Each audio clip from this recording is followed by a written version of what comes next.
In this episode, we explore a question that is both simple and deeply profound. What does it really mean to have a Jewish worldview? And how does this relate to Judaism as a religion, with its many different branches, and to what is often called Noahide thought? Finally, we will ask a larger question. Can we find a framework for universal ethics through Noah and through Yeshua? When people say a Jewish worldview, it is easy to assume that this automatically means belonging to Judaism, but that is not necessarily the case. Judaism is not one single thing. It consists of many expressions: orthodox, conservative, reform, secular, mystical, philosophical. Some emphasize law and practice. Others emphasize tradition and identity. Others again focus on ethics and reflection. So it can feel limiting to say, I belong to Judaism.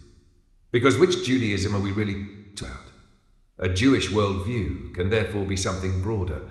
It can mean seeing the world through the foundational ideas we find in Tanakh, that the world is created and good, that human beings carry responsibility, that right and wrong are real, that actions have consequences, that history has direction. This is not necessarily tied to one specific religious practice. It is a way of understanding reality. And this brings us to Noah. The story of Noah is unique because it comes before Israel, before Sinai, before the Mosaic law. It is not about one people, but about all humanity. After the flood, a covenant is established, not only with Noah, but with all his descendants. That means with all of us. In Jewish tradition, people often speak of the Noahide commandments. They are few, but fundamental. No violence, no theft, no sexual exploitation, no idolatry, respect for life, systems of justice and responsibility. The point is not the exact list, but the direction. This is a minimum ethical foundation for all humanity, not only for Jews. Here we begin to see the outline of something universal. But this raises an important question. Are these commandments normative or descriptive? In classical Jewish thought, they are clearly understood as normative. They are commandments. They express what human beings ought to do. They are binding. But there is another way to read them, a more philosophical way, as descriptive. Not primarily as commands, but as observations. Observations about what must be true for human society to function at all. Without limits on violence, society collapses. Without respect for property, trust disappears. Without justice, there is no stability. Seen this way, the Noahide principles are not only given from above, they are also discovered from below. They describe reality. And this leads to something deeper. Perhaps the normative and the descriptive are not in conflict. Perhaps what is commanded is also what is real. In other words, the commandments may reflect the structure of the world itself. Not arbitrary rules, but aligned with how human life actually works. And this helps explain why they feel so foundational. They are not only things we should follow, they are things we cannot ignore without something breaking. So this raises another question. Is Noahide thought a religion of its own?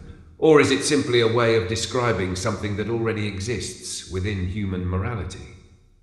Some present Noahide thought as a structured system, almost like a parallel to Judaism. But then the same problem appears again. New interpretations, new divisions, new boundaries. Perhaps it is more fruitful to think differently, that Noahide principles are not a religion, but a mirror of something already present within the human being, a basic moral awareness. And here we approach something essential. A Jewish worldview may not primarily be about identity, but about orientation, about how one understands the world, responsibility, and justice. So what about Yeshua? Where does he fit into this picture?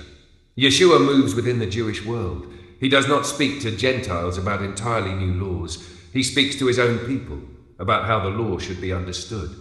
But at the same time, he does something striking. He intensifies the ethical dimension. Not only do not kill, but do not hate. Not only do not commit adultery, but do not objectify. Not only love your neighbor, but love your enemy. This can be understood as a deepening, an intensification, a movement from outward action to inner intention.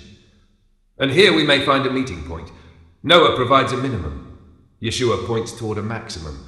Noah sets boundaries for what destroys human life. Yeshua points toward what can restore it. So we can begin to see a framework. First, a universal foundation through Noah. Then, an ethical deepening through Yeshua. But this does not mean everything becomes simple, because even here tensions remain. How far can one go with ideals like love your enemy without colliding with justice? How do we balance mercy and judgment? And here we return again to the Tanakh, because there we find both mercy and forgiveness, but also judgment and accountability. A universal ethical framework cannot rest on love alone. It must also include justice, restoration, consequences. Otherwise, it loses its weight. So where do we arrive? Perhaps here. A Jewish worldview is not primarily a label. It is a way of seeing the world. Judaism is one historical and religious expression of this worldview, in many forms. Noahide principles point towards something universal, something that applies to all humanity. And Yeshua challenges us to go deeper, from external rules to inner transformation, not as a replacement for what came before, but as a sharpening, an expansion. In the end, we are left with an open question. Is ethics something given to us from the outside, through laws and commandments? Or is it something already within us that must be awakened, shaped, and corrected? Perhaps the answer is both. Perhaps it is precisely in the tension between Noah and Yeshua that this becomes visible, a minimum that sustains the world, and a maximum that can transform it.